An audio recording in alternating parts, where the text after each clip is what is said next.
Do we have some more questions from the floor, picking up some of the points that some of the panelists have made? If you could identify yourself. Yes, thank you. Thomas Schneider. I'm representing the German hardcore industry in Brussels. My question refers to Mrs. Professor Karaska-Bobinska. Having in mind that Poland is in a fierce discussion about building 1 or even 2 nuclear power plants, and also to erect a LNG regasification terminal in the vicinity of Stettin. So do you think these 1 or 2 projects referring to LNG gas and nuclear power plants might have an effect, or might be affected by the current kind of frenzy on unconventional gas in Poland? Thank you. Yes, please. Yes, thank you very much. I wouldn't call it a fierce debate about atomic plant, a nuclear plant. I don't think there is any debate at all on that. We have some plans to build one plant by 2020, but from my impression is that the date is being delayed. So we still are, I would say, far behind what I would like to see as a speed up of that. So I don't think that this debate on shale gas will influence. I think it's going on right now in certain sort of empty space, not connected with other sources. We feel that as we don't know how much of it is, I understand that it will be only one of the sources of diversification of supplies, and the fear is, and the sense that we are so much dependent that any amount of resources will be most welcome.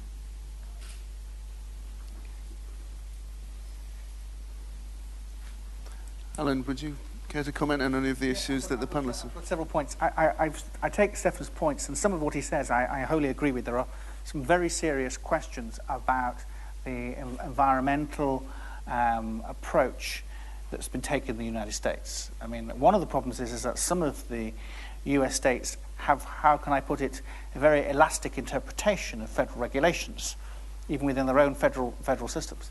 I think the idea is that the liquids that are used in hydrofracturing which have not been disclosed, I think that's something which clearly, even if they are perfectly acceptable, is not, you cannot simply have that where they're not disclosing what liquids are being used in the hydrofracturing fluids. I think that has to be disclosed. We have to know what they are. We have to be reassured that they're safe. I think that is absolutely clear. One of the other things I think, though, is interesting, though, there is real danger here of looking at the American market as it is now. And one of the points is that what we're seeing is tremendous degree of technological development, a really rapid development of know-how and technology in unconventional gas. So it's true that in the American environment, you have lots of rigs together. That's what the position is at the moment, is how you drill for unconventional gas. Now, if regulatorily, in planning terms, that is not possible in Europe, well, the answer to that is that they develop the technology to have it more spaced apart, so it has less of an operational footprint on the land. I think that's entirely possible, I think, and also in terms of water use and finding ways of actually using less water to actually develop it, because that's one of the things, interestingly, the Chinese are very interested in, because simply there is not enough water in China, which has substantial unconventional gas resources, to actually do it in the way it was done in the States. So they're looking at, if you like, a water light approach in China. So you see these adaptations taking place, but still allowing you to get the gas resources out. The bigger point, though, is this issue of, should we be doing this at all? And I think there is a question here. If the unconventional, if all of the hopes are correct and there's huge amounts of gas, we kind of have an existential problem. Because if we have large amounts of gas and it's all very cheap, then you can see the natural human instinct to say, well, isn't this wonderful? We've got all of this cheap unconventional gas. Aren't we fine?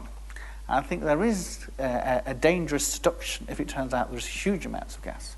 And I think there are two answers to that question. I think one of them is that if there is this level of scale of resource available, then one question, first of all, is there is an immediate CO2 advantage in terms of a switch from coal to gas, because you can then get a significant cut in CO2 emissions. And I think if it turns out there is so much gas, that's something we should seriously think about. I think the second is that, and this requires a significant degree of political will and organisations like WWF to actually press on, is we need to say that this may be a bridge to a low-carbon future, but it's only a bridge.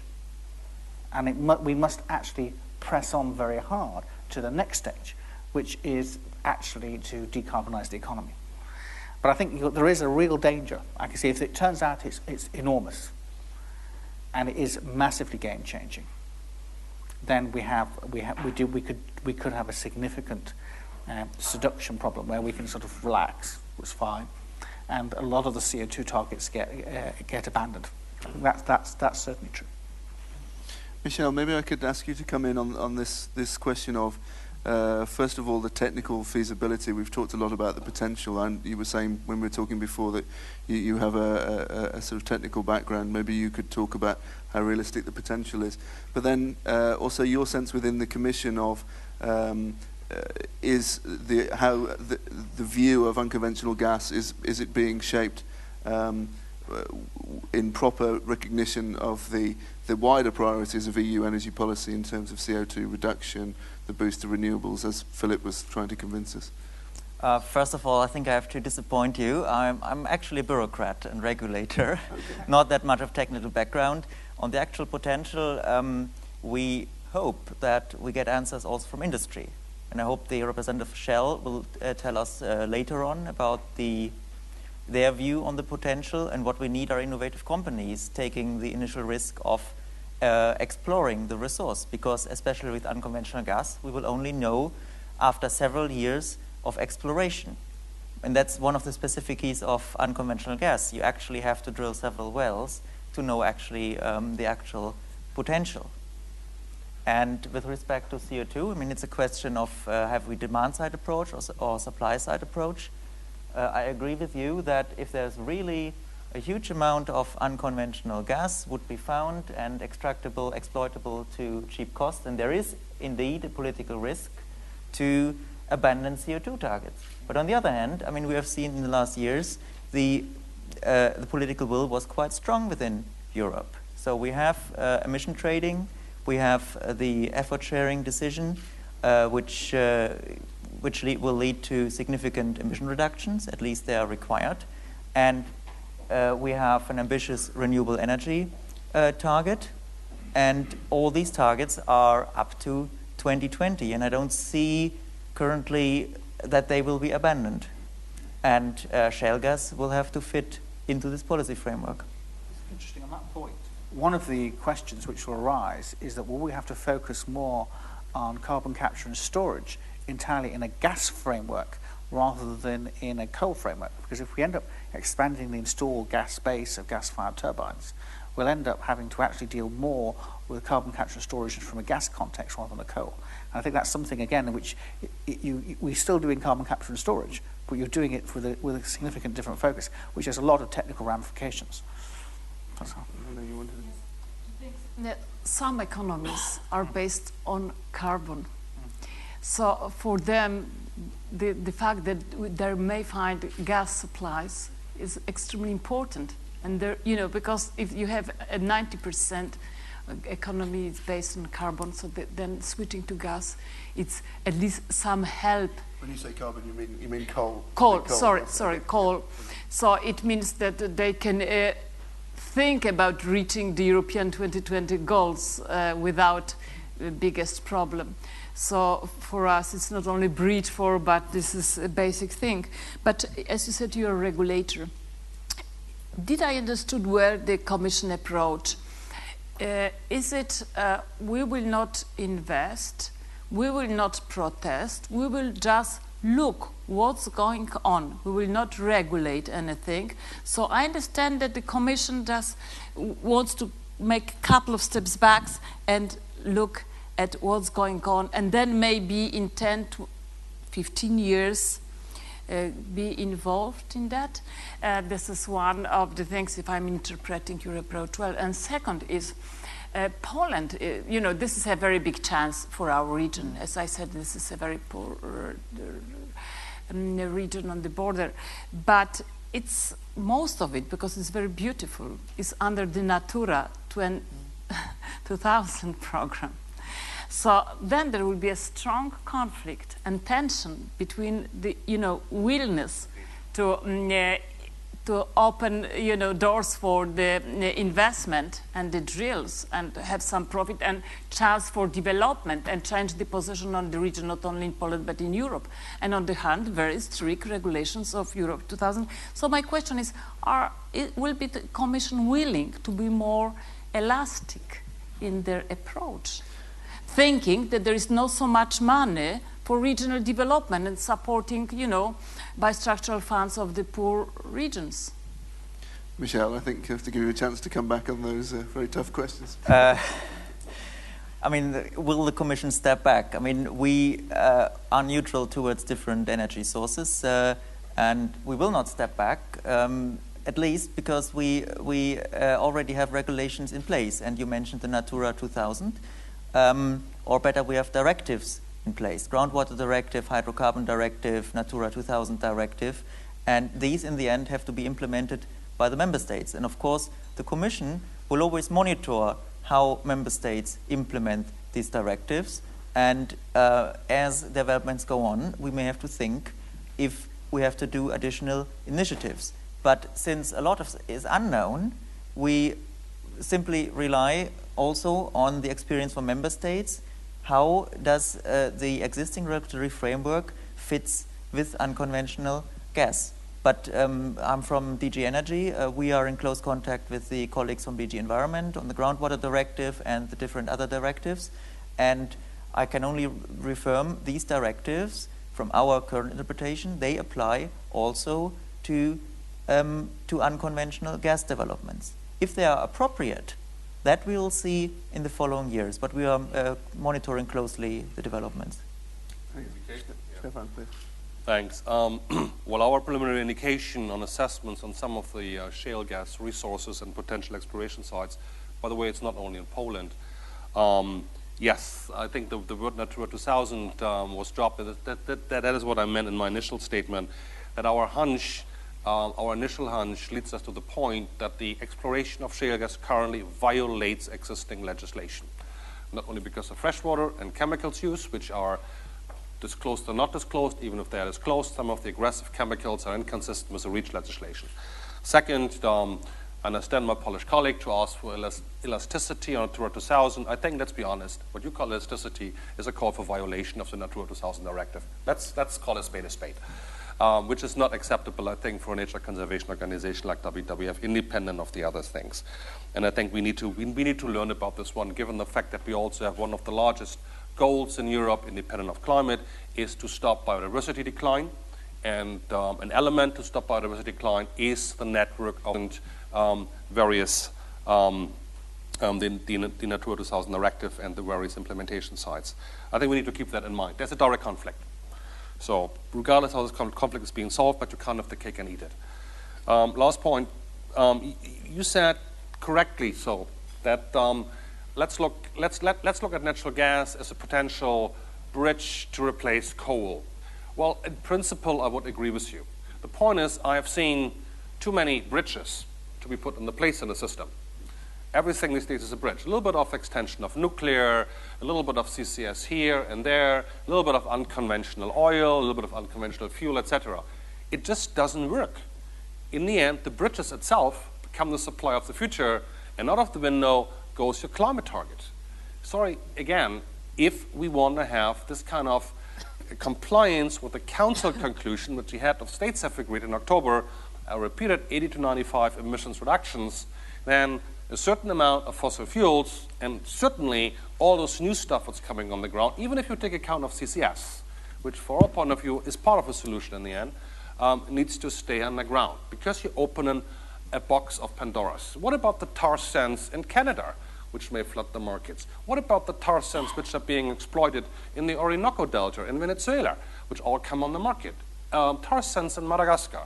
All these unconventional oil and gas are a function of increased conventional oil and gas inconsistent volatility, increased prices of them, and also the geostability debate on that one, and the definite, well, I would say peak oil and gas, peak conventional oil and gas. So this is where this is coming in.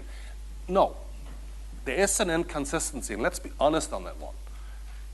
There's a fundamental conflict of interests in that respect. And if we don't put it on the table, I think we can't argue with this Bridges argument anymore.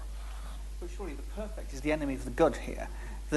Let me just give you an example of this. A lot of the coal-fired power stations are going to have to go out of operation anyhow because of the new, the whole slew of EU environmental legislation.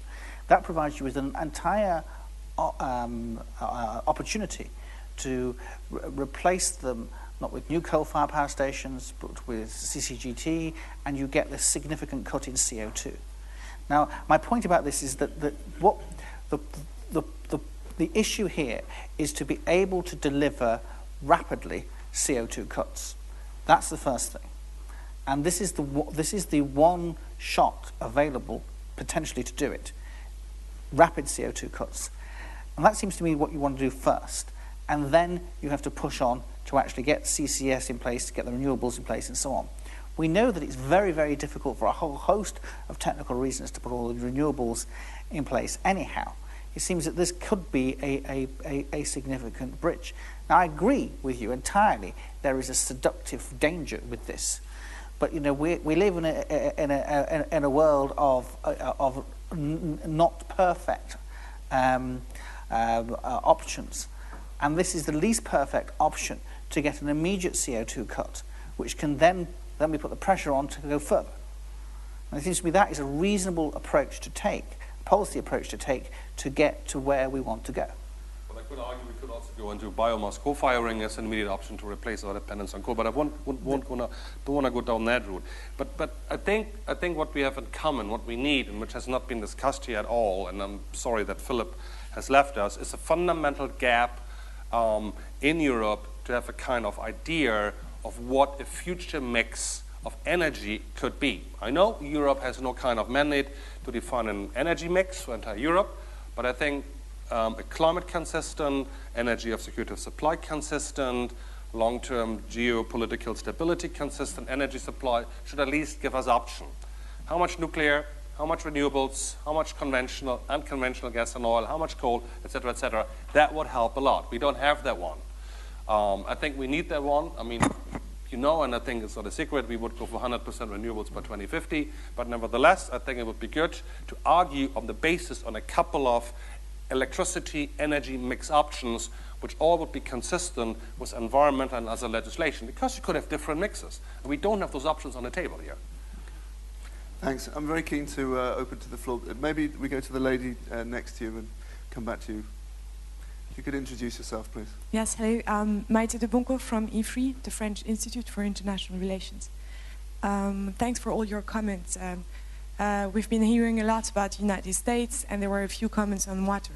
So I was wondering, what are the mechanisms that Europe could actually use to learn from the US environmental experience? In particular, the impact of hydro-fracking on groundwaters. Thanks. Alan, sure. Do you want to? Yeah, please. Do you want to? Okay. I think there are a whole series of issues, I think, for the industry to start with. I mean, one of them is this issue of disclosure of all of the various chemicals used in the hydrofracking liquid. And whatever the position with that is, whatever proprietary and confidential reasons for it, the difficulty is that politically it looks very, very bad. And I think you've got to, and there are questions about, as you mentioned, about the various potential, some of them being quite aggressive. And of course, one of the issues here is technology and the ability to actually use less aggressive, potentially less aggressive chemicals and so on. I think that issue has to be, I think, directly dealt with, because clearly People mentioned REACH, but there's going to be a whole range of both national and European regulations which will focus on that. I think that's one issue. The second issue, I think, is in terms of the companies that are going to be operating in Europe.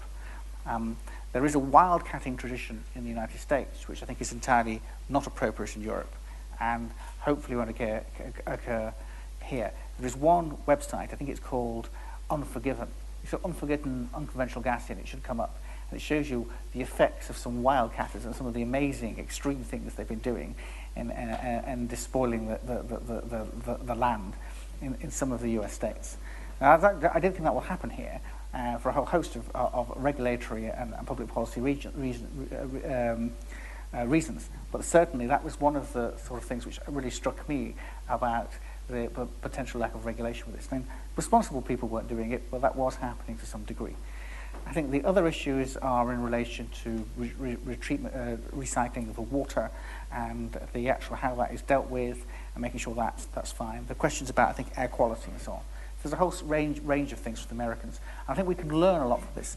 I think one of the things which we're actually getting from this, we are essentially the free riders in a lot of this. That as you say, the Americans spent it. There's a US federal government program which partly funded a lot of this development. And we are basically free riding on a lot of that and free riding a lot of the environmental mistakes made by the Americans.